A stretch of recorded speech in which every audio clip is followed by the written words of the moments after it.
On n'a pas le temps, on n'est pas là pour ça. C'est des petites actions qui mènent au grand résultat. C'est pas ce que tu travailles qui compte, c'est la valeur que tu crées. Tu dois plus en entendre parler du tout, ça doit pas te prendre une seule seconde. Moi, ce que je te propose, c'est une stratégie qui, pour moins de 2000 € te permet d'avoir ça déployé sur toute l'année. Ça pourrait être intéressant pour toi.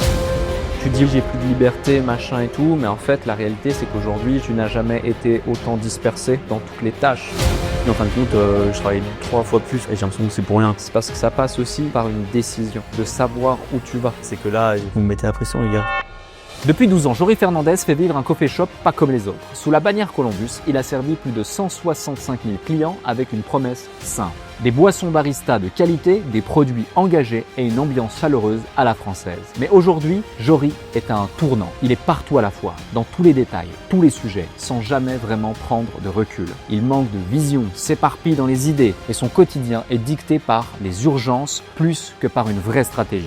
Il veut plus seulement gérer un coffee shop, il veut structurer un business plus rentable, plus automatisé et surtout moins dépendant de lui. Dans cet épisode, on va voir comment sortir du pilotage à l'instinct pour retrouver de la clarté du temps et une vraie vision, quel outil concret mettre en place pour organiser son équipe, sa trésorerie et son marketing, et surtout comment redéfinir son rôle pour ne plus être bloqué dans l'opérationnel et retrouver un équilibre de vie. Vous êtes peut-être un entrepreneur qui se reconnaît dans la sensation d'être trop dans l'opérationnel de son entreprise et qui veut enfin reprendre sa vraie posture de dirigeant. Alors, cet épisode est fait pour vous. Bienvenue dans les coulisses du Scale, un format où je vous emmène au cœur de nos séances de consulting, en toute transparence et sans aucune limite. L'objectif, vous révéler chaque étape stratégique qui permet à des entrepreneurs de franchir des paliers de croissance majeurs. Pour ceux qui ne me connaissent pas, je suis Alec Henry, fondateur de Entrepreneurs.com. Depuis 8 ans, nous avons accompagné plus de 10 000 entrepreneurs à se lancer, accélérer et scaler leur business. Notre mission, transformer le quotidien et la vie des entrepreneurs pour leur permettre d'accomplir leur mission. Vous aimez ce format? Likez cette vidéo, abonnez-vous et dites-nous en commentaire quel secteur d'activité vous voulez voir dans le prochain épisode des coulisses du Scale.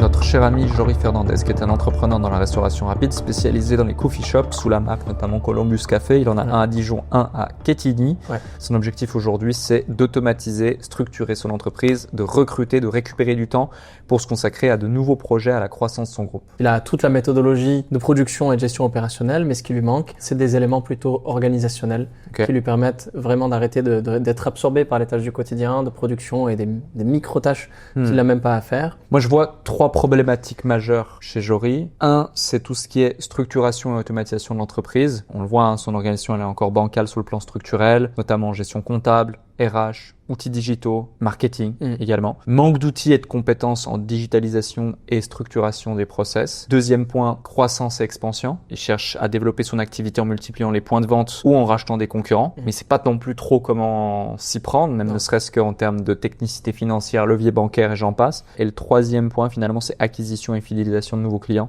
Il veut vraiment attirer plus de clients tout en optimisant la rentabilité de chaque visite. Sa stratégie marketing locale et digitale est sous-exploitée et manque de structuration. Son programme de fidélité est en refonte et il cherche des moyens d'optimiser les ventes incitatives et l'expérience client au global. Et ce qu'on peut vraiment identifier, c'est que ces défis-là sont tous interconnectés, nécessitent des actions stratégiques pour assurer la stabilité et la croissance de l'entreprise. Le cœur de ces différentes problématiques, effectivement, donc c'est relié, c'est sa position dans l'entreprise et sa capacité à arrêter de faire et de produire lui-même et d'être absorbé par des tâches opérationnelles qui sont autant des tâches liées au remplacement ou bien même des actions de type facturation, réponse aux emails, gestion administrative. Et pour moi, ça, c'est vraiment le plus gros du travail qu'on peut l'aider à accomplir, lui faire prendre conscience puis expérimenter que sa posture dans son entreprise et dans son futur groupe, elle n'est pas là où il est aujourd'hui. Et à partir de cette prise de conscience et de ces actions sur lesquelles on va l'amener à s'engager, eh bien là, on pourra l'amener à mettre en place des stratégies et à se développer. Et puis en action 2, à mieux attirer des talents. Il nous a pas donné l'information exacte sur son EBITDA. Si on part d'une marge opérationnelle moyenne de 15 à 25% du CA dans son secteur, ça lui ferait plus ou moins 200 à 260 000 € d'EBITDA estimé. Il manque les coûts fixes, il manque les charges variables, il manque l'amortissement et les provisions potentielles. On sait qu'il fait 1,3 million d'euros de chiffre d'affaires Ouais. sur les 2 entités. Il y a du potentiel de croissance. Je pense qu'on pourrait aller chercher 1,5, 1,7 million de chiffre d'affaires avec ce qu'on va lui faire mettre en place. Peut-être augmenter la marge, sortir de l'opérationnel progressivement. Quand tu prends une franchise, tu es naturellement formaté aussi d'un point de vue et cadré d'un point de vue marketing. Tu es naturellement formaté aussi d'un point de vue communication, d'un point de vue culture, formation, des talents, enfin des effectifs. J'ai vraiment envie de lui poser cette question. C'est sur une échelle de 1 à 10, à quel point tu es bloqué en fait par ce que tu peux faire ou ce que tu ne peux pas faire parce que tu représentes une franchise qui est Columbus. Mais hyper intéressant comme profil. J'ai aucun doute sur le fait qu'on va pouvoir l'aider. Faut vraiment par contre qu'on reste concentré sur ces 3 enjeux, ces 3 focus que tu as évoqués, 3-4, et qu'on déroule ça pour qu'il ait un plan d'action clair sur 30 jours, 90 jours, 180 jours. Je pense aussi, j'anticipe, tu vois, le mec c'est un ancien militaire. Valeur travail, j'imagine, très élevée. Il doit être très carré, très pragmatique. Par contre, le problème avec ce type de profil, c'est que ils ont tellement cette valeur travail élevée qu'ils vont culpabiliser, avant même de l'avoir fait, de commencer à sortir de l'opérationnel et donc vouloir toujours être actif. Ouais, parce qu'il lead by example. Ah oui. Et donc il est toujours dans la démonstration. Ah oui, c'est sûr que le mec, il est certainement encore des fois derrière son truc à faire 2-3 cafés, discuter avec les clients, aussi parce qu'il aime le contact humain et c'est ok. Mais il doit apprendre, et ça je pense que tu pourras le challenger sur l'enjeu mindset, il doit apprendre à pouvoir être plus indépendant, quoi. Enfin, être plus entrepreneur. Complètement. Complètement. La clé de voûte finalement de ce consulting, c'est sa posture, son identité au sein de son groupe d'entreprise. Et à partir du moment où il y a et le déclic et l'implémentation qui suit ce déclic, le reste, j'ai aucun doute à ce que ça se passe bien parce que concrètement, au niveau des process, au niveau des produits, au niveau des menus, au niveau de la communication globale, il bénéficie du rayonnement de la franchise au niveau national. Donc sur ces sujets-là, il peut s'appuyer là-dessus et sur les sujets qu'on a évoqués, c'est à nous derrière de l'aider à faire la différence lors du consulting. Aligné, ça va être un super profil. Yes, carrément. Top.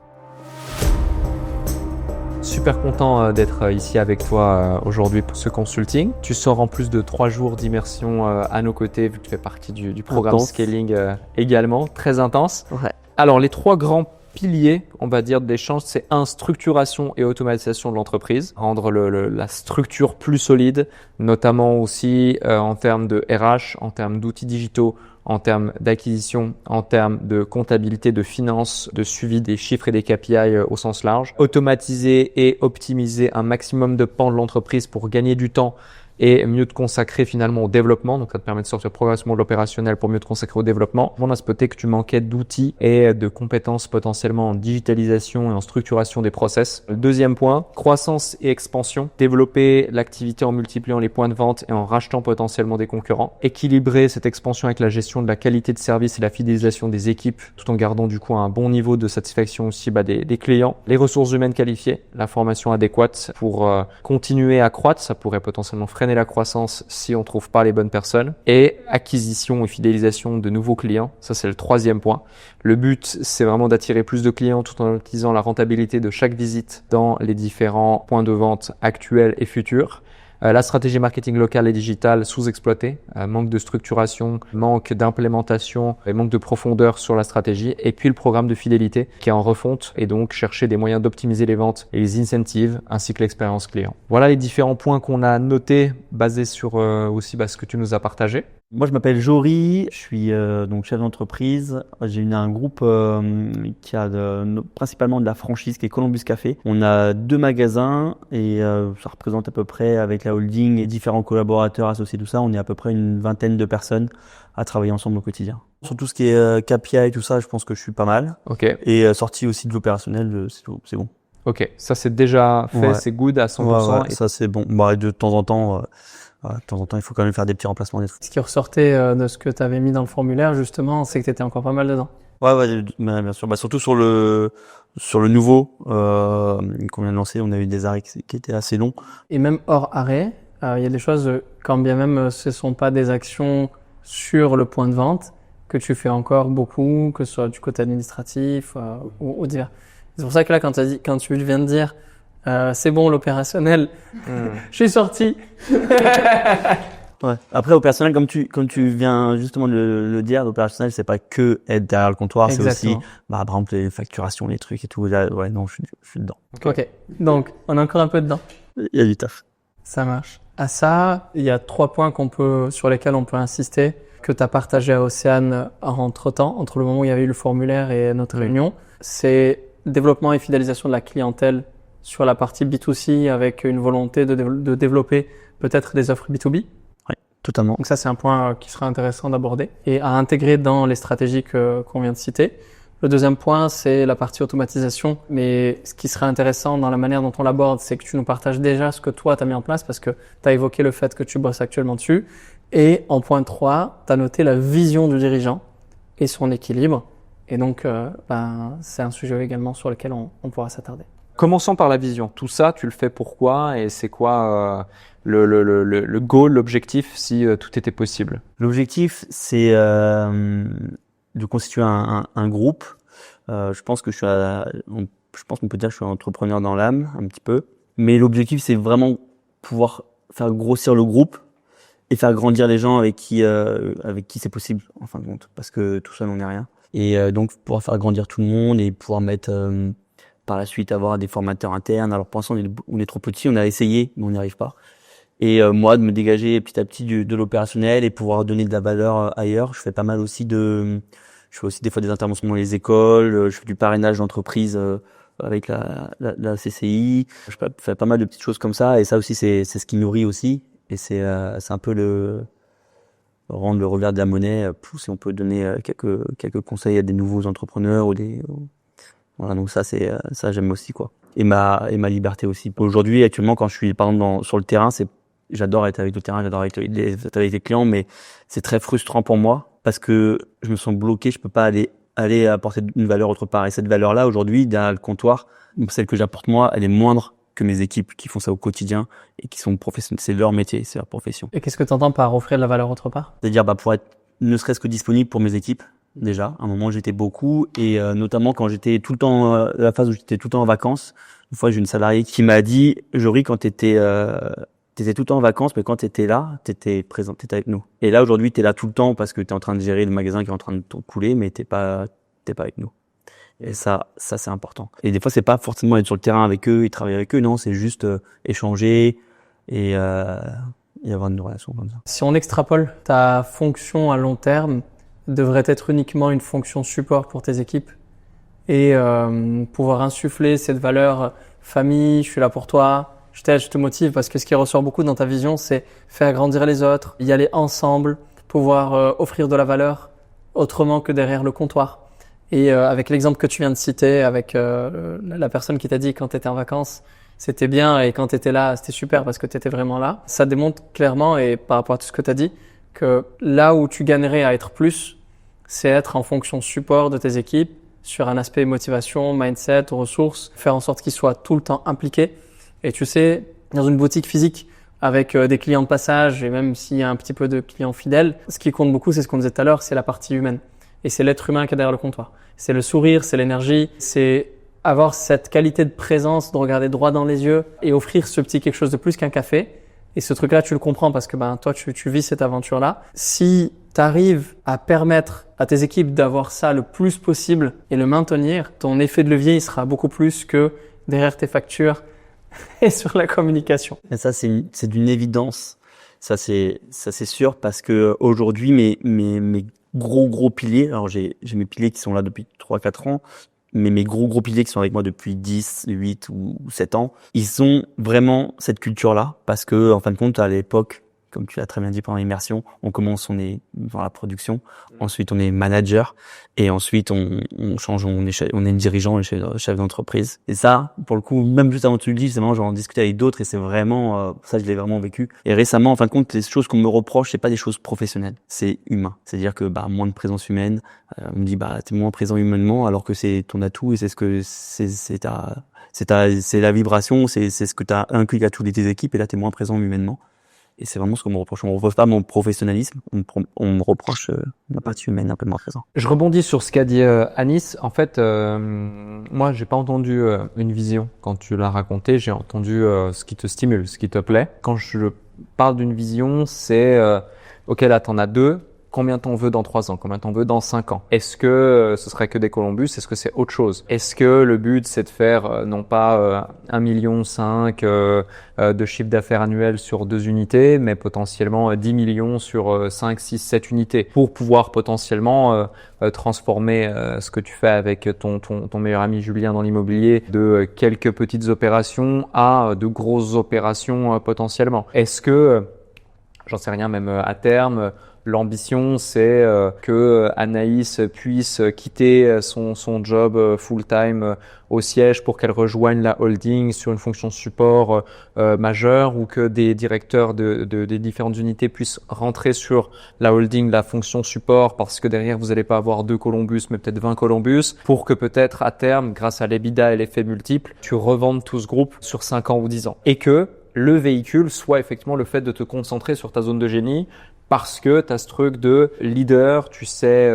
prendre les gens, les motiver, les engager, et puis surtout les façonner à ton image, le côté humain, le côté pro, pour mener à bien ce plan-là qu'on aura défini. C'est ça pour moi la vision. Du coup, avec ce point plus clair, c'est quoi la vision à 3 ans, à 5 ans, à 10 ans potentiellement? Honnêtement, si jamais je te dis un truc maintenant, ce serait un truc que j'aurais sorti de mon sac à dos et j'aurais mis comme ça. Je pense que ça n'a pas trop d'intérêt parce que je serais pas congruent. Ce serait mentir. Aujourd'hui, la vision, même, ça a toujours été de grandir. J'ai pas de chiffres en tête, en réalité.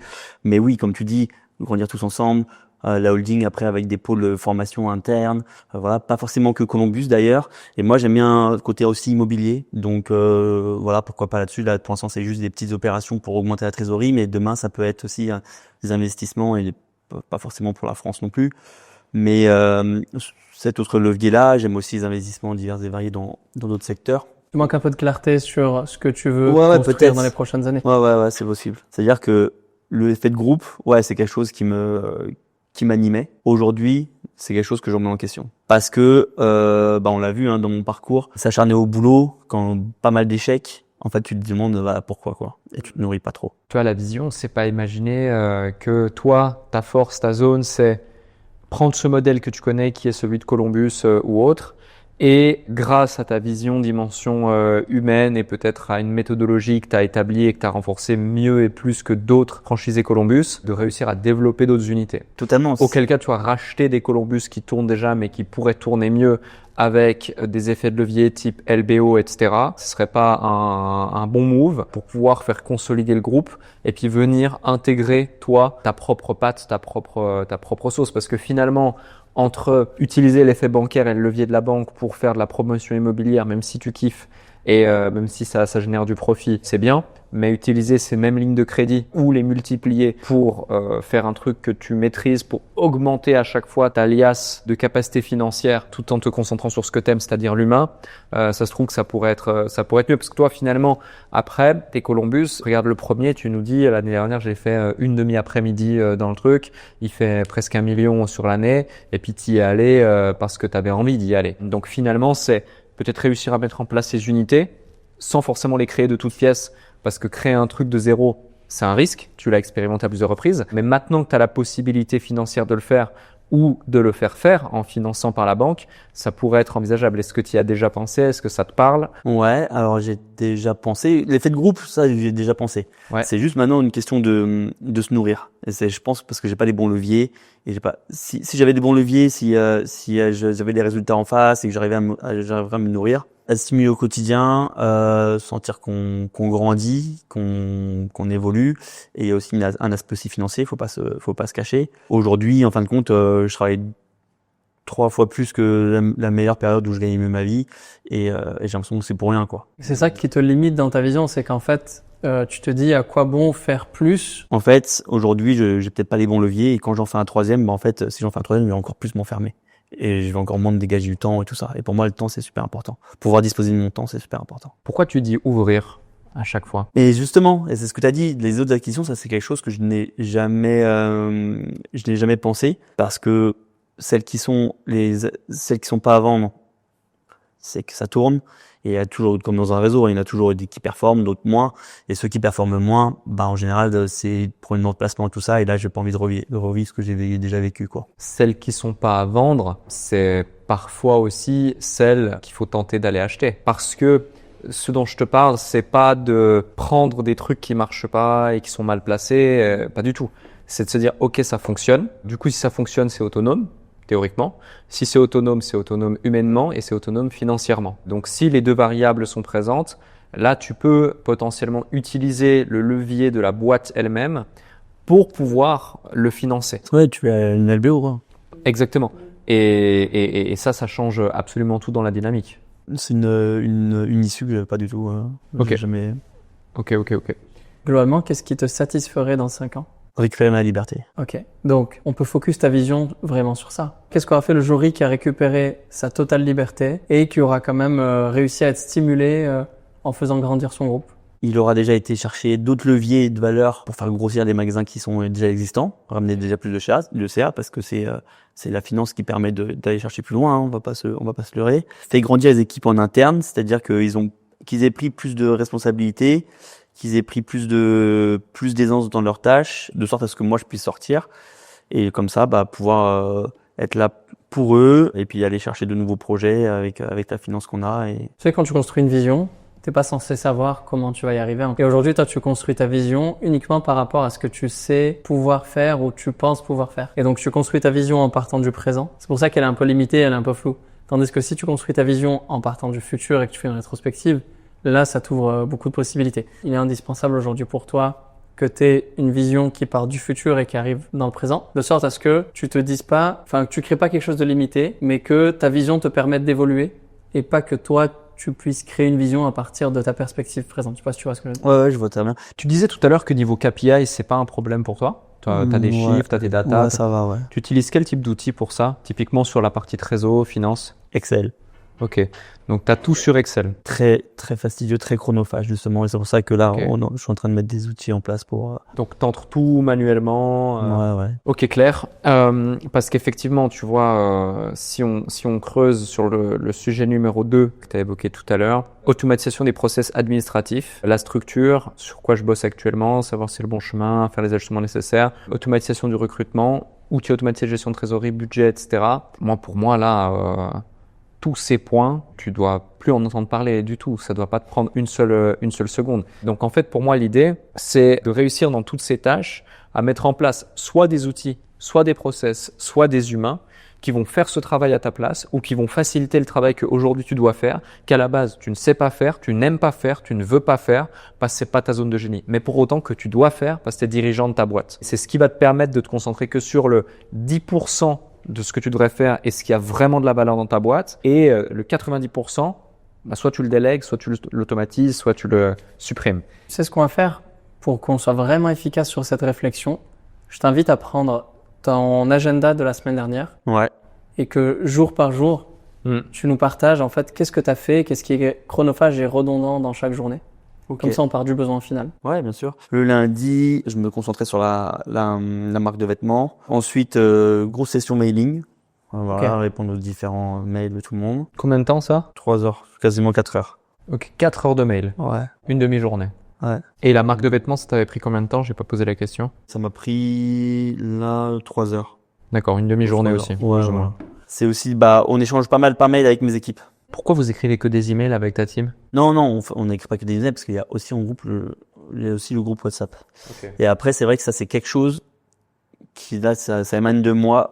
Parce que autant tout ce qui est SMS, WhatsApp et tout, j'arrive à me dégager du temps. Pourquoi? Parce que je suis pas très réactif. Et je leur dis, en fin de compte, moi, je l'ouvre, je suis tellement dans ma journée, en fin de compte, que je l'ouvre de telle heure à telle heure et basta, quoi. Par contre, en mail, je leur dis, dès que vous avez des choses là, par exemple, on est sur un sujet mutuel.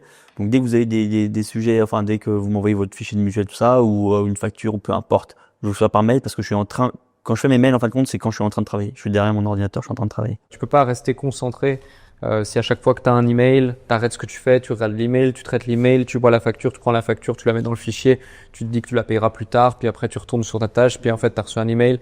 En fait, c'est un trait commun de beaucoup d'entrepreneurs, de dirigeants. Tu peux pas être focus si tu es à chaque fois coupé. C'est le premier point. Le deuxième point, c'est que tu es un gros bosseur de base et que tu corrèles le fait d'être actif et de pouvoir mériter, d'être rémunéré, de continuer à avancer. Or, c'est faux. C'est pas ce que tu travailles qui compte, c'est la valeur que tu crées qui compte. Et puis surtout, c'est la nature humaine. La nature humaine, l'humain a horreur du vide. Donc, si t'as rien à faire, finalement, tu vas faire quoi? Tu vas essayer de faire une marque de vêtements, tu vas répondre à des emails, tu vas vouloir faire ci, vouloir faire ça, machin. Du coup, tu dis aujourd'hui, j'ai plus de liberté, machin et tout, mais en fait, la réalité, c'est qu'aujourd'hui, j'ai l'impression que tu n'as jamais été autant dispersé dans toutes les tâches finalement que tu dois faire par rapport à d'un coup ce projet, marque de vêtements, l'immobilier, la structuration, la holding, le nouveau Columbus, peut-être le prochain. D'un coup, tu viens ici à Dubaï en voyage, oh, pourquoi pas un autre Columbus, tu as plein d'idées et tout. Et donc, je pense que c'est pour ça que le premier point, c'était vraiment la vision. C'est parce que ça passe aussi d'avant tout par une décision, de savoir où tu vas par rapport à ça. Parce que finalement, des projets, on peut en avoir 350. Et typiquement, tu vois, ton email, demain, rien ne t'empêcherait de recruter une assistante personnelle qui gère 100% de tous tes emails. En moins d'un mois et demi, 2 mois, et encore, j'exagère, elle serait parfaitement effective. Et dans 1 mois et demi, 2 mois, tu n'ouvres plus jamais ta boîte email. Et donc, là, tu économises une demi-journée instantanément, et puis, etc., etc. Tu ne travailles peut-être pas en time blocking. Carrément pas. Tu subis en fait, au gré des rendez-vous qui sont dans ton agenda, des besoins, tu subis en fait tous les stimuli externes qui vont venir te solliciter de part et d'autre. En vrai, c'est confortable parce que t'as pas à choisir. Même si on peut croire que consciemment, c'est quelque chose qui est vraiment malsain, qu'on n'en veut plus, etc. Il y a une part moins consciente chez l'être humain qui se dit « Mais moi, c'est cool, j'ai rien à choisir, je me laisse juste balader du matin jusqu'au soir par des trucs qui, eux, choisissent à ma place. » Tu vois ce que je veux dire? Mais t'as tout à fait raison. Voilà. Et donc, Tu me touches en plein cœur, là.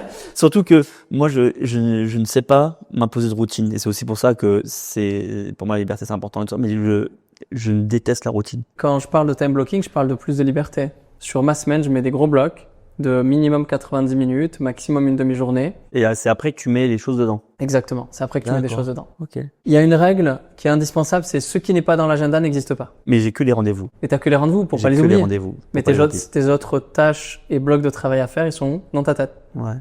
Ok. Ils Tu sont vois, au gré dans du la vent. nature, Voilà. dans le cloud mental. Voilà. Ok. Est-ce que tu penses qu'à partir d'aujourd'hui, tu peux planifier tes journées ou ta semaine avec des blocs de temps? Je pense que c'est nécessaire même. Tu as connaissance de tes OKR ou pas? Non. Avant, je mettais un objectif, mais j'avais pas de... Ouais. Et d'ailleurs, les objectifs, quand on les mettait en place, on n'avait aucun suivi.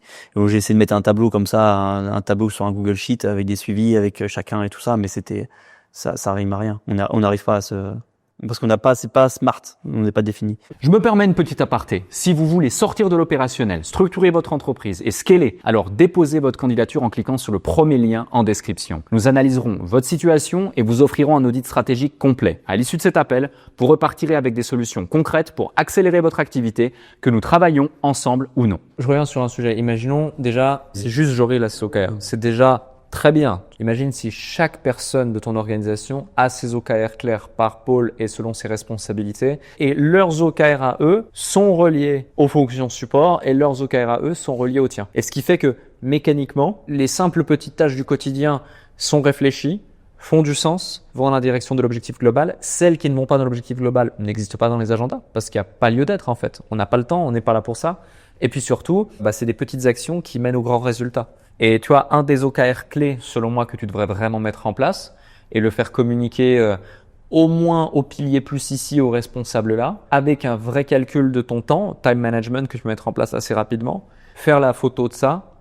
Et l'OKR principal pour toi, ça va être comment je diminue de, je dis une bêtise, 50% le temps que je passe, ou 70%, ou même peut-être 100%. Et ça me paraît hyper important d'agir de manière extrêmement factuelle. Et tu dois vraiment poser tes OKR à toi et puis forcer les effectifs à poser de manière proactive les leurs. Mais tu vois, quand je dis forcer, c'est pas forcer négativement, c'est en collaboration et ça va recréer en plus ce lien que tu aimes tant avec eux. C'est OK, nous, on a ce grand objectif. Toi, dans ta position, quels sont tes objectifs pour que inévitablement on atteigne celui-ci qui est du coup l'objectif d'après, etc., etc. Ok, t'en es là. Le trimestre dernier ou à N-1, c'était quoi la performance de ça? Ok, qu'est-ce que tu penses qu'on pourrait mettre en place pour faire mieux? Ou dans un monde où tu as envie de faire mieux et d'évoluer, c'est quoi l'objectif que tu te donnes pour ce trimestre prochain. Boum, fin du trimestre, on redéfinit l'OKR. Et il y a des boîtes dans lesquelles tous les 6 mois, ils passent presque 1 mois. C'est énorme, hein. Ça veut dire 2 mois dans l'année complète à définir des OKR, tellement que cette méthodologie est puissante. C'est la roadmap en fait. Enfin, c'est ce qui permet de. C'est ça. Tu as des outils comme Asana, Trello, Taskworld ou même Monday que nous on utilise en interne, qui fait qu'en gros tous tes OKR, ils sont dans Monday, ils sont clairs. Tout ça peut être décorrélé en tâches pour chacun avec une vision très claire et puis surtout se retranscrire en diagramme de Gantt. Un diagramme de Gantt, tu vois, tu as une ligne de temps qui est définie avec, par exemple, Alexandra, elle a une couleur, Lucille, une autre, Manon, une autre, etc. Chaque action est reliée les unes aux autres. Et puis, tu vois que, par exemple, Alexandra, de telle date à telle date, elle fait ça, mais qu'en parallèle, tu as Lucille qui fait ça à ça, et que là, elles bossent ensemble sur le sujet, en asynchrone. Puis, au moins, il y a une vraie visibilité. Et t'as pas besoin d'avoir 36 000 licences. Moi, je fais remonter d'OKR. En fait, on peut remonter les OKR par les résultats des OKR par strat. Et après, moi, je vois directement avec la directrice. Et puis, non, ouais, carrément. Garde en tête que qui dit OKR dit objectif et dit donc création d'actions et de dynamique qui t'amènent dans une direction, d'accord? Parce qu'en fait, tu pars d'un objectif, t'en définis des résultats clés et donc tous tes plans d'action vont dans le sens des résultats clés et pas de l'objectif final parce que tu fais un empilage de résultats clés pour atteindre l'objectif. Ouais, bien sûr. Ok. Tu strates en fait. Exactement, tu strates. Donc ça, c'est quand tu construis et que tu avances vers des objectifs qui ne sont pas encore atteints. Après, tu as des indicateurs de pilotage quotidien pour maintenir et surveiller l'activité qu'on appelle les KPI. Sois vigilant vraiment à distinguer les deux, à avoir tes propres KPI pour du pilotage quotidien et avoir tes OKR pour avancer vers les objectifs qui font évoluer l'entreprise. Les réunions, maximise-les vraiment en visio tout le temps. Définis un 30 minutes max par réunion si vous êtes 1 ou 2, mais ne fais pas des réunions à plus de 2 ou 3. Enfin, vraiment. Hein. Oh, tu rigoles pour elle dure combien de temps tes réunions? L'après-midi entière. Mais non. 3 heures, 4 heures. Attends. Ouais. Donc, j'imagine que si elles durent l'après-midi entière, on n'a pas de. Elles sont planifiées à l'avance. On sait à quoi on va arriver à la fin, quelles sont les décisions qui doivent être prises et les sujets qui sont abordés. Typiquement, des fois, on fait des réunions. Et en fait, on a un sujet à aborder, on fait la réunion, et puis finalement, après, on parle des autres points, des autres choses. Est-ce que vous avez beaucoup trop de temps libre et vous savez pas quoi en faire? Ça doit être ça. Non, je sais pas, c'est une vraie question. Ça doit être ça, je sais pas. Il faut que tu aies pour chaque nouvelle réunion un PV de réunion qui est en amont de la réunion préparée avec le titre de la réunion, l'objectif de la réunion, les attentes de la réunion et puis derrière le résumé de celle-ci et puis des actions concrètes qui en découlent. Le maître mot, c'est finalement d'optimiser. Mais là, tu vois, les réunions, typiquement, là, tu vois, là, j'étais en train de me dire, avec tout le contenu qu'on avait eu et puis la nouvelle vision et tout ça, tu vois, il va falloir que je fasse une réunion d'équipe pour expliquer tout ça. De 19h. Exactement, de toute la nuit. Nuit blanche, on ferme le soir, on rouvre le matin et on est encore en réunion. On ne sait même pas brosser les dents. Alors, quand on est parlé d'organisation, je me suis senti complètement flou parce que je suis flou au quotidien. Je suis beaucoup plus réactif que proactif. Les tips qu'ils m'ont donné, tout ça, je vais les mettre en place. Ça va me permettre justement d'avoir une meilleure vision de mon quotidien, de moi-même, pour mes équipes et d'aller encore plus loin par la suite. Ce que je propose, c'est que on switch sur l'objectif augmentation de CA, fidélisation. Ouais. Qui est très très important également sur la partie B2C. Yes. C'est quoi aujourd'hui ta méthode d'acquisition principale de nouveaux clients? C'est tout bon magasin et c'est le flux qui est passant, quoi. Ok, mais est-ce que tu fais de la relation presse, des médias sociaux, des réseaux? Est-ce que tu fais de la pub sur Internet? Tout ce qui est les médias sociaux, c'est le siège. Nous, on n'a pas, par exemple, Instagram, on n'a pas la main dessus. Tu peux pas créer ton propre Instagram. Non, on peut pas créer notre. C'est interdit. T'as pas le droit? Non, parce qu'en fait, ils ont pas les droits administrateurs sur notre page Instagram. Mais pour autant, t'as le droit de faire de la publicité en ligne. Genre, tu peux te créer un compte Meta et faire des pubs sponsorisées. Ouais, ça on peut. Ok. C'est un peu contradictoire parce que là aussi, on pourrait très bien. Il faut. Alors non, il faut d'abord. Alors, les pubs tu peux, mais il faut d'abord envoyer voir avec le pôle marketing quand même, qui valide les BAT et tout ça. Du siège. Bien sûr, le pôle marketing du siège, bien sûr. Ton objectif, c'est d'augmenter le nombre de passages en magasin. C'est en fait de faire venir le plus de monde possible tous les jours. Est-ce qu'il y a des jours plus creux que d'autres? Généralement les mardis. C'est le mardi? Voilà. Ok. Lundi, mardi ou que mardi? Non, mardi principalement, ouais. Alors, en fait, en commerce de proximité, dans la restauration, on sait pas pourquoi. Les mardis, c'est les jours les plus creux chez tout le monde. Ça, c'est un mystère de la nature humaine. L'idée, c'est quoi? C'est de se dire, je vais aller maximiser, augmenter mon chiffre d'affaires sur les jours où j'ai le moins, par exemple, de passages ou le moins de chiffre d'affaires, comme le mardi. Mais peut-être que cette stratégie que je vais t'évoquer, tu pourras la déployer sur tous les jours de la semaine. Ta particularité, c'est que toi, les gens qui viennent boire un café, ils viennent quand même passer un moment, ils viennent avec leur ordinateur, ils restent peut-être 1 heure, 2 heures, ils passent un certain temps. Après, tu as peut-être une proportion qui veut juste manger rapidement et repartir. Ça dépend des horaires. Pourquoi ne pas, sur certains horaires spécifiques, faire de la découpe de gâteaux ou des invendus ou ce qu'ils vendent le moins, où tu sens qu'en fait, c'est un peu ceux qui vont rester et tu les proposerais pas en dégustation à des heures spécifiques. Par exemple, si c'est l'heure du goûter, tu fais de la dégustation sur ça. Si c'est l'heure du midi, 1 heure avant, tu peux faire de la dégustation sur autre chose. Et en fait, juste proposer des échantillons en mode lead magnet, parce que tu parlais de lead magnet. Est-ce que tu aurais la possibilité de le faire quasiment tous les jours devant ta boutique pour augmenter peut-être de 20% ton chiffre d'affaires par jour? Ou peut-être de 10%, je sais pas, si tu restes 1 heure à le faire. Et qu'est-ce que s'appelle ton lead magnet physique?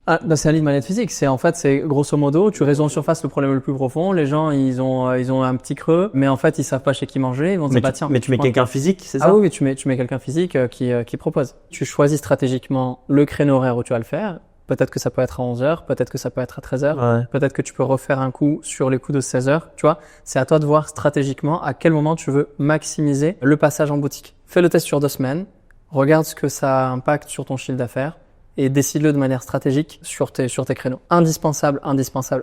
Et ça, c'est un truc que tu tiens sur l'année. Si tu as le droit de le faire et que tu sais bien le faire, c'est tous les jours. Ça vaut vraiment le coup de s'y coller. Donc pour moi, ça c'est quelque chose qui est indispensable pour le trafic déjà naturel, organique qui passe devant ton magasin. Maintenant, il faut également quelque chose de online qui va aller chercher sur des moments spécifiques des gens soit qui vont venir passer commande ou soit qui vont se déplacer spécifiquement pour ça. Donc, que ce soit sur les nouveautés, on les communique de manière locale avec la publicité. Si tu fais pas de livraison, non, ça marche pas. Non. Okay. Et les pros, qu'est-ce que tu envisages en B2B? En B2B, c'est plutôt les petits déjeuners, par exemple. Lors des réunions, des choses comme ça. Là, par exemple, mercredi matin, on fait un truc chez Porsche. Ouais. Donc, vous vous déplacez? Donc, soit on fait vraiment une vraie prestation, on a une petite machine à café, on fait vraiment un vrai truc. Forcément, c'est pas le même budget. Soit on dépose juste, comme là, ça va être juste de la dépose. Tu fais livraison. Voilà, on livre, mais c'est comme un peu du service pas traiteur, parce que on n'est pas un traiteur, mais. Ça représente combien de chiffre d'affaires, ça? Actuellement, ça représente rien, justement. Ça représente ça a moins de 5 000 euros à l'année. Mais par contre, il y a des magasins où eux, ça représente quasiment 50, quoi. Enfin, c'est genre l'objectif, là. Vous avez 30 et passer à 50. Et c'est intéressant de déployer de l'énergie sur le chiffre d'affaires global, là, par exemple, sur un 900 000. C'est intéressant d'aller chercher 50 ou 80 000 euros supplémentaires à l'année. Ouais, c'est pour ça? Je pense. Ça te chauffe? Donc là, tu as 2 leviers que tu dois noter et qu'il faut absolument actionner. À 15 minutes autour de ton magasin ou de tes magasins, il faut que toutes les entreprises, bureaux et zones industrielles, elles aient, soit sous forme de flyer, soit sous forme de carte, une réduction spécifiquement parce qu'elles font partie des professionnels qui travaillent autour. Ouais, ça c'est fait. Ça c'est fait. Ça, on fait du public postage, on met dans les boîtes. Avec quelle réduction? 10%. Et comment ils peuvent venir demander la réduction en magasin? On a des cartes en magasin qu'on peut leur donner avec leur nom et tout ça. Ça, tu le fais combien de fois par mois, ce public postage? Par mois? Faudrait qu'on le fasse par mois. On le fait 1 fois par an, quoi. C'est 1 fois par mois. Ouais. C'est 1 fois par mois. Il y a soit le public postage, soit tu vois, enfin je veux dire la zone, t'en as un là et t'en as un plus ou moins là. Ça. Juste couvrir toute cette zone, enfin toute la zone Dijon, etc. Si vraiment on voudrait, en publicité sponsorisée avec bien sûr l'aval du siège du coup. Y a pas de souci. Ça va te coûter rien du tout, mais rien en du digital. tout. En digital. Ouais, en digital. On parle de 200 euros par mois. Allez, peut-être 300 max, soit 10 euros par jour, entre 5 et 10 euros par jour. Et tu auras un taux de répétition donné qui fait que ça te permet de véhiculer un message et après éventuellement de mettre ça en place. Alors la plus grosse prise de conscience pendant ce consulting, c'est les automatisations des outils, aller pouvoir chercher plus loin et comment se dégager du temps par justement des outils simples, digitaux, et par la suite aller pouvoir aller chercher un autre chiffre d'affaires. Après, un autre point rapide, ici tu as 447 avec Google. Ici, tu en as 44. Est-ce que vous demandez proactivement aux gens de mettre un avis? Quelles sont les choses qui sont mises en place pour ça? Parce que tu vois, je réfléchissais dans la lignée du lead magnet. Lead magnet, c'est quoi?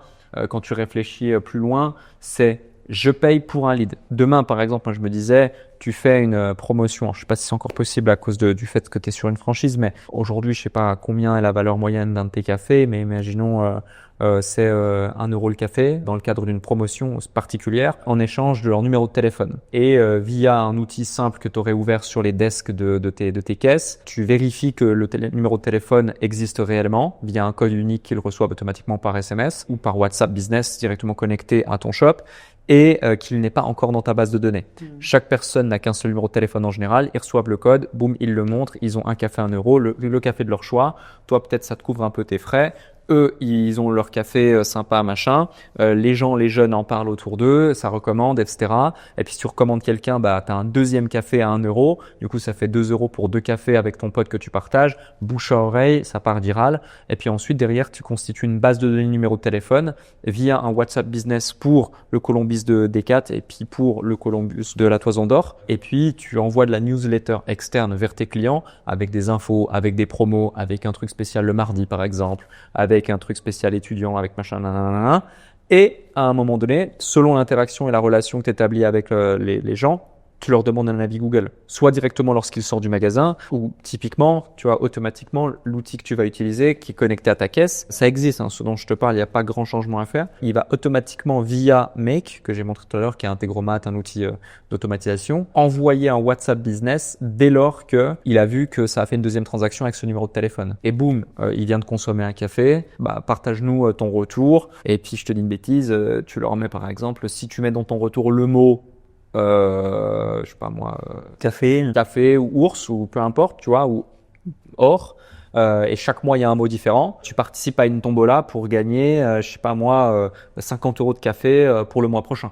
Ce qui crée ensuite une récurrence du mec qui va venir à chaque fois, il a un bon ou il a un code ou il a un truc. En fait, c'est réussir à créer un modèle qui n'est pas forcément commun dans l'esprit des gens par rapport à un Columbus ou un café X ou Y pour faire en sorte que la relation s'établisse différemment, que tu crées de la récurrence et que tu donnes envie aux gens de venir et d'inviter d'autres personnes. Il faut essayer de faire preuve d'innovation et de créativité. C'est exactement ce à quoi je pensais. Par exemple, un push-up tout en pub, et que les gens cliquent dessus, ils doivent mettre un numéro pour avoir l'offre. Et moi, avec ce numéro-là, bah, je l'intègre exactement. C'est ce que tu disais. Après, j'ai pas été aussi loin dans la démarche, mais merci des conseils. Alors, le problème de la pub, et j'en reviens, c'est une mauvaise idée. Pourquoi ? Okay. Parce que ça crée de la friction. En fait, la pub, elle doit te servir juste à une chose, amener des gens au magasin. Donc, toucher la pub avec cette action-là, un café, 1 euro, ton numéro de téléphone, par exemple, hein, ça peut être une autre, hein, et les faire venir vers le magasin, c'est bien. C'est la seule et unique chose que tu dois faire via la pub.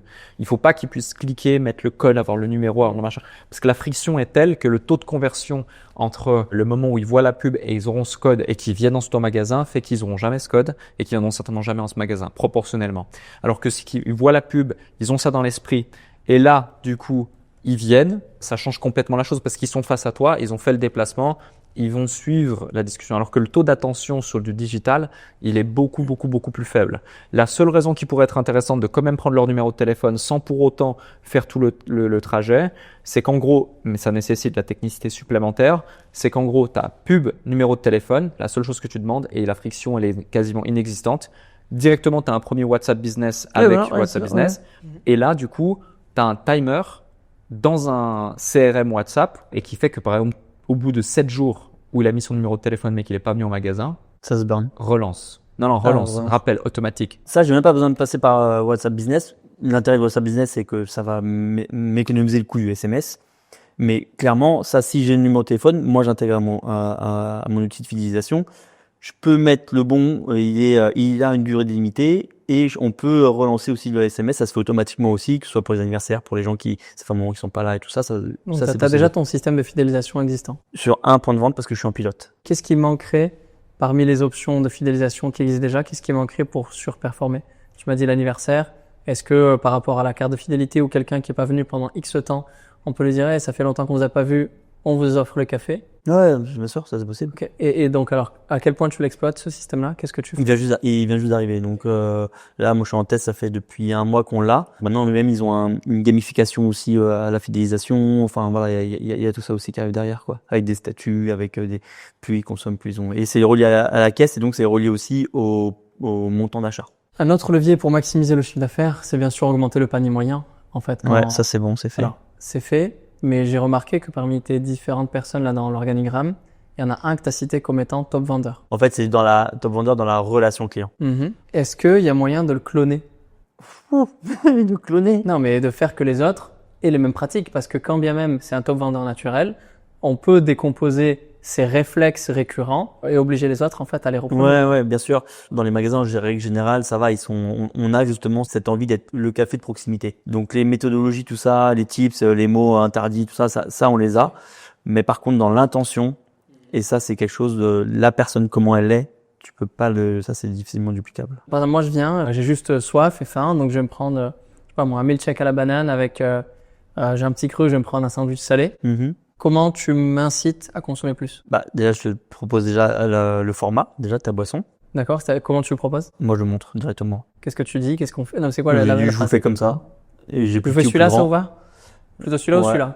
Non, en gros, je montre directement la taille intermédiaire. Donc, qu'est-ce que tu me proposes? Eh ben, je te montre. Donc, typiquement, je vais dire, vous voulez que ça comme format, comme taille, c'est ça vous va ou pas? Sinon, j'ai plus petit ou plus grand. Donc, tu vois, ça, déjà, le discours, il est improvisé, il est pas scripté. Si, il est scripté, mais c'est que là, vous me mettez la pression, les gars. C'est parce que je suis timide, mais non, je peux te promettre que je suis pas en train de réfléchir. Quand je suis derrière le comptoir, j'ai même d'ailleurs, on a les gobelets qui sont directement accessibles, ils sont devant nous. Donc tout de suite, on prend, on dit, vous le faites comme ça. Mais maintenant, en fait, on a plus petit ou plus grand pour quand même proposer aux gens et leur dire, voilà, on veut pas vous la mettre non plus à l'envers, quoi. Donc c'est intermédiaire, c'est ça le normal. Ensuite, on va dire, vous voulez de la vanille, du caramel dedans? Et avant, pareil, on disait, vous voulez un arôme. Moi, c'est hors de question qu'on dise ça. On va directement vanille, caramel, parce que c'est donne aussi envie aux gens. Exactement. Donc, vous voulez de la vanille, caramel. Vous voulez un petit peu de gourmandise, tu veux de la chantilly avec? Ok. Si tu veux moi, je veux un peu de chantilly. Voilà, je te mets de la chantilly. Ok, nickel. C'était déjà tout bien là-dessus. Ma recommandation, c'est quand même de prendre la meilleure vendeuse et de modéliser ses best practices au-delà de l'intention. Et tu sais quoi? Ce qui serait même plus puissant, c'est que ce soit elle qui évalue, analyse ou observe les autres et pour dire quelles sont les recommandations, qu'est-ce qu'ils ont oublié de faire qu'elle fait qu'ils feront pas. Et après, effectivement, on va avoir un plan de formation. Ou même d'avoir quelqu'un à côté de coaching ou ce genre de choses. Bien sûr. C'est exactement parce que là-dedans, alors là, ça s'est pas vu là, hein, vous m'excuserez, mais c'était vraiment une de mes forces quand j'étais quand j'étais productif. Et c'est moi qui ai vraiment insufflé ça, inculqué ça. Mais ce qui était important pour moi, c'est qu'on n'ait pas tous exactement le même discours. C'est sûr. Parce que le problème, c'est que même les phrases d'accroche, tout ça, il faut être congruent avec soi-même. Et le problème, c'est que tu as des personnes, moi je vais pouvoir dire des choses, ça va heurter les gens, et ça va être une autre personne qui va le dire parce que c'est son intention, c'est comme ça va pas les heurter. Est-ce que tu as des KPI également sur le nombre d'individus qui rentrent dans le café et la conversion finalement? Alors, ça on est dans la restauration, tu as du 98%. Ok. Ça là-dessus, il y a pas de doute. Maintenant, les KPI que je vais avoir, c'est plutôt les gens qui passent devant le café et qui rentrent pas. Donc en KPI de personnes, donc par exemple sur Decathlon, on est à presque 10%. De taux de transfo. Ensuite, c'est parce l'emplacement fait et qu'on est tout seul. Sur la Toison d'Or, donc c'est un gros centre avec la concurrence et tout ça. Là, on est sur l'ordre de 1.3. Ok. Pour moi, sur la partie acquisition pure, avec tous les éléments qu'on a évoqués, toutes les choses que tu mets en place, tout le temps que tu vas gagner, la publicité potentiellement ciblée, etc., je pense qu'on a déjà pas mal travaillé le sujet. J'ai envie de revenir rapidement sur la partie B2B, parce que finalement, la partie B2B, ce que tu évoquais et ce qui est intéressant, c'est que c'est pas forcément beaucoup de chiffre d'affaires. Par contre, ça peut être beaucoup de gens qui vont découvrir l'enseigne, créer une nouvelle habitude et qui peuvent du coup revenir plus tard. Qu'est-ce que tu pourrais mettre en place pour solliciter de manière massive et efficace des entreprises dans les alentours des 2 points de vente et même si tu finalement leur vendrais le café presque prix coûtant, mais juste dans cette stratégie de lead magnet finalement, tu vas créer cette récurrence. Alors déjà dans l'offre, parce qu'on peut très bien proposer une offre par exemple sur le petit déjeuner ou quoi, et à partir de tant d'euros dépensés, nous par exemple le café on va l'offrir, c'est quelque chose de café où on va marger pas mal et qu'on peut faire en quantité. Et ensuite, c'est comment aller les chercher. C'est tout l'enjeu de la question. Est-ce qu'il faut qu'on embauche quelqu'un ou alors qu'on prenne un commercial en le challengeant justement sur le panier moyen qui va arriver à des tâches à faire? Est-ce qu'il faut qu'on mette une magnette sur le digital en disant vous êtes une entreprise, contactez-nous. Voilà. Ou sinon, tu fais la liste dans toute la région de toutes les entreprises qui travaillent déjà avec des entreprises et qui ne sont pas concurrentes à toi. Et tu leur dis que tu leur donnes 5 ou 10% ou 20% de tout le chiffre d'affaires qu'elles t'apportent en mise en relation en termes de café. Elles ont déjà la relation de confiance. Elles ont déjà le contact commercial qui sait prendre les décisions ou la centrale d'achat liée à ça. Et puis, ça leur coûte rien à part que ça augmente la valeur vie de chacun des clients qu'elle va te recommander. Et puis, en plus de ça, ce que tu peux faire, c'est que tu fais en sorte que grâce au fait qu'elle passe par toi, enfin que l'entreprise passe par cet intermédiaire pour travailler avec toi, cette entreprise a un super package au départ avec une super promotion qui fait qu'en plus de ça, il y a une dette de réciprocité. Donc il y a une dette de réciprocité de l'entreprise vers la personne qui t'a apporté l'affaire. La personne qui t'a apporté l'affaire perçoit une commission par toi. Donc c'est un cercle vertueux. Toi, tu as gagné du temps sans avoir à embaucher un commercial. Et en plus de ça, la personne qui a déjà la relation, elle a déjà aussi la relation commerciale avec l'entreprise. Et vendre du café comme vendre un petit déj ou vendre un package, un menu ou peu importe dans une entreprise, c'est pas aussi compliqué que vendre, je te dis une bêtise, un système de refroidissement ou des gants de protection ou n'importe quoi. Parce que tout le monde sait à quoi s'attendre. Il suffit que la personne, elle goûte, elle ait envie. Et voilà. Et puis en plus de ça, où est-ce que la personne va l'amener pour son prochain rendez-vous? Dans un de tes cafés Columbus. Tu vois, tu as un meeting avec un fournisseur ou un contact, etc. Ah bah parfait, on se donne rendez-vous à ce café. Ah bah t'aimes bien le café, etc. Ah bah top, c'est un de mes partenaires. Je sais qu'ils font des super offres B2B. Je suis en super contact avec le dirigeant. Si tu veux, je te mets en relation. Peut-être qu'il y a quelque chose à faire pour tes after-work, pour tes machins, pour tes trucs. Et si tu mets en place une offre comme ça, mais bien réfléchie, bien établie, bien structurée, avec une liste de personnes que tu vas solliciter et tu peux les trouver assez facilement, c'est que du bouche à oreille et tu testes et tu déploies. Et puis, ça peut se tester très rapidement. Il faut des ambassadeurs, quoi. C'est des sortes d'ambassadeurs, ouais. C'est exactement ça. C'est des sortes d'ambassadeurs. Naturellement aussi, tu vois, en s'intéressant aux clients, c'est un brief que tu peux aussi ajouter à tes effectifs. C'est quand il s'intéresse un petit peu aux clients, il pose des questions, sans rentrer dans l'intimité des gens, bien sûr, parce que tu viens pas dans un café pour ça. Vous travaillez dans quelle boîte? Voilà, par exemple. Là, j'ai cité un exemple en y réfléchissant quelques secondes, mais à mon sens, tu vois, ça sera beaucoup plus simple, beaucoup plus rapide de tester ce modèle et d'aller générer du chiffre d'affaires comme ça qu'autre chose. Ouais, ça peut aller vite, hein. En plus et tout. Ah non, mais c'est sûr. Après, la seule petite problématique que je vais avoir, c'est parce que nous, va falloir dans les effectifs, il faut qu'ils s'occupent du magasin et des extérieurs. Ça demande aussi des ressources humaines pour pouvoir aller à l'extérieur. Mais bon, ça c'est intégré dans tes coûts. Après, ouais, exactement. C'est intégré dans tes coûts, c'est intégré dans tes calendriers. Le truc le plus important que je retiens, parce qu'il y a plein de choses qu'on a évoquées, OKR, recrutement, digital, B2B, enfin et j'en passe, fidélisation, c'est que on n'a toujours pas répondu à la question de la vision finalement. Tu vois, t'as un Columbus qui marche super bien, qui tourne quasi sans toi, etc.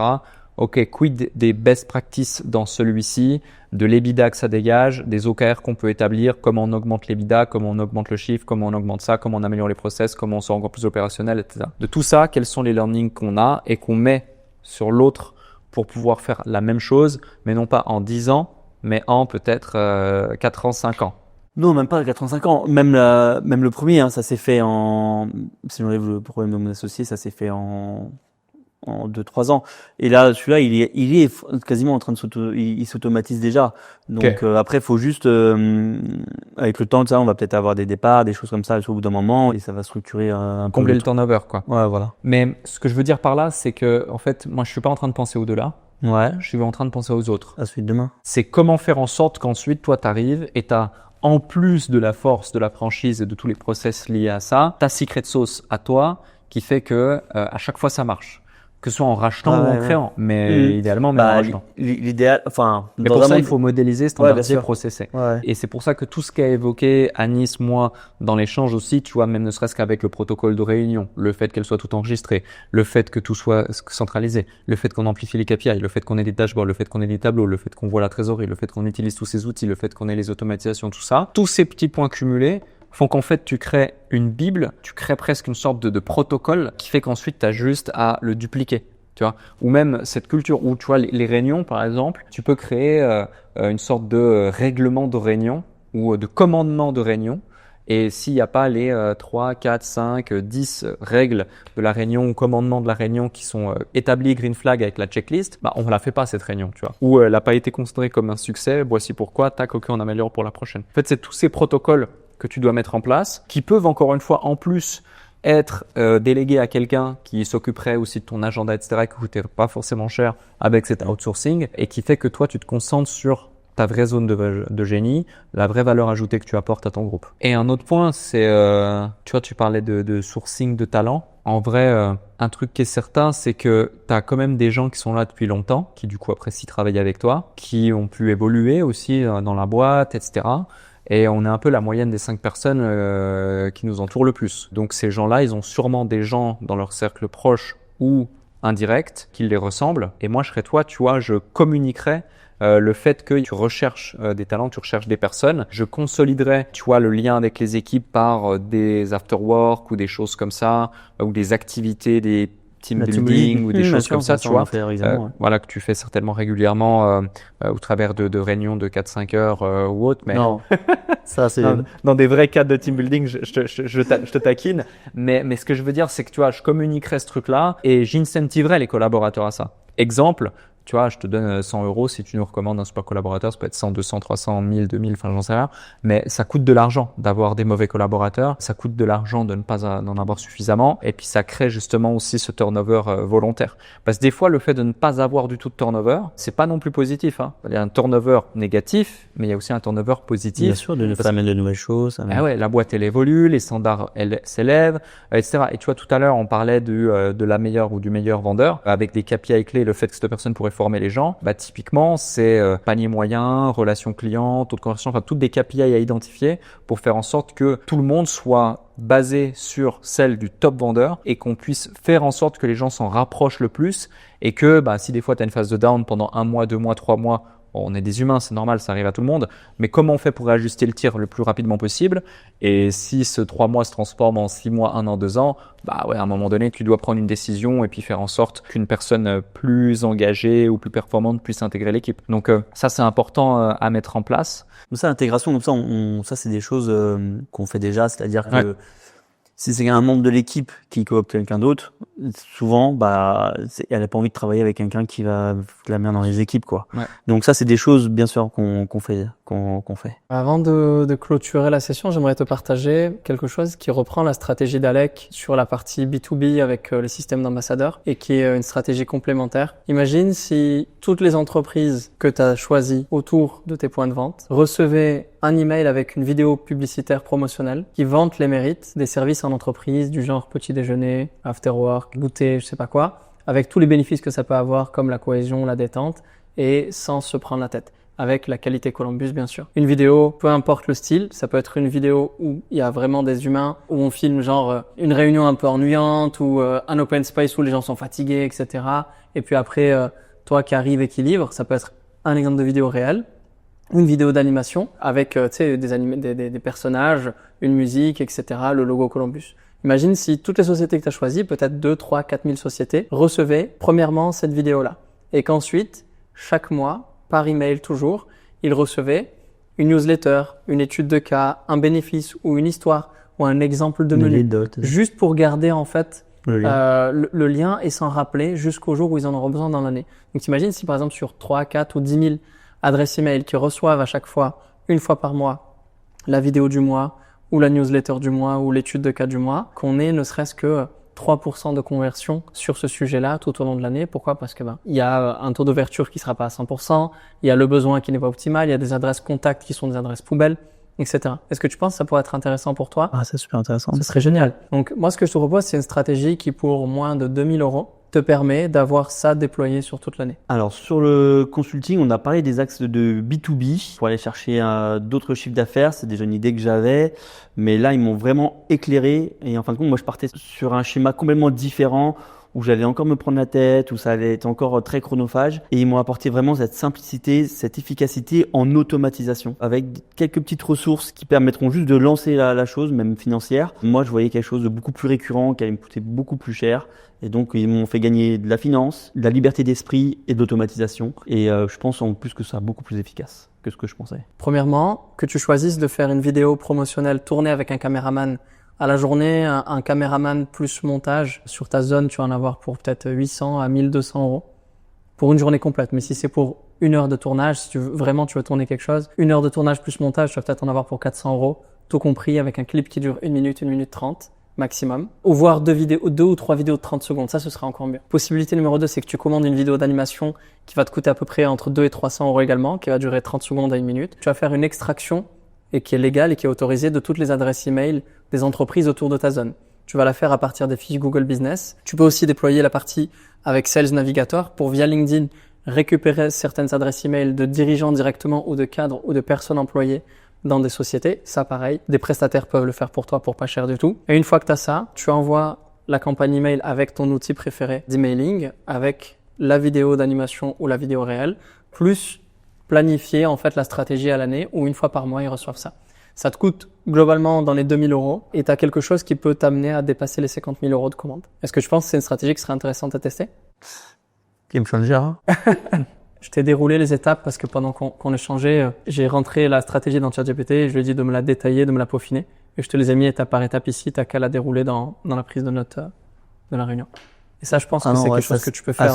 Je pense que ce serait très puissant. Ce qui m'a particulièrement surpris pendant le consulting, c'est la vitesse d'introspection et de réponse qu'apportent Anis et Alec, notamment sur un point, un moment où Anis, il me sort toute une trame à réaliser pour aller chercher du chiffre d'affaires supplémentaire et tout. J'ai trouvé ça vraiment, c'est game changer. Ce serait très très puissant. Avec tous les impacts effectivement du système d'ambassadeur aussi, mais l'impact de la notoriété. Parce que les 10 000 adresses mail ou 20 000, c'est aussi des particuliers le week-end qui peuvent venir boire. Enfin, c'est un impact direct et indirect. C'est plus que le chiffre d'affaires, c'est comme on disait tout à l'heure. Le rayonnement. C'est c'est la notoriété du rayonnement et tout. Cette même vidéo, après, tu peux la mettre en publicité, diffusée de temps en temps, tu vois, ça change rien, le message il est le même. Oui. Et puis, comme tu fais plusieurs vidéos, aussi quand tu fais justement ton lien et ta relance, tu renvoies une vidéo qui a le même message mais qui est un peu différente. En fait, il faut qu'il y ait des angles différenciants chaque mois. On va pitcher un bénéfice, cohésion, dynamique, fun, service presque traiteur. Avez-vous déjà pensé que Columbus pouvait vous offrir ça? Événement d'entreprise particulier, team building, peu importe bootcamp, tu peux avoir plusieurs angles avec plusieurs bénéfices et ça les alterner de mois en mois. Totalement. C'est pour ça que là, quand on va faire le service chez Porsche, je demandais à ce qu'ils prennent des photos et tout ça pour justement l'inclure au book. Si t'as le droit, t'imagines si études de cas Porsche. Moi, je savais pas que Porsche commandait les petits déjeuners Columbus. T'imagines si Renault reçoit ça? Ouais, non, clairement. C'est Good. Parfait. Beaucoup de choses. Ouais. Tout ça, de toute façon, il y aura un rapport complet de tout ce qu'on s'est dit, de tout ce qu'on a vu. Je te laisse aussi maturer la réflexion dans l'esprit, prioriser les choses, mettre en place le maximum de choses au travers de tout ce qu'on a vu. Et la gestion de ton agenda, c'est aussi un grand sujet. N'oublie pas, c'est le plus important. Sans ça, rien ne peut en découler. Exactement. C'est encore une fois la santé du gérant, la tête du gérant. Si ça va pas bien là-haut, clairement. ça va pas bien.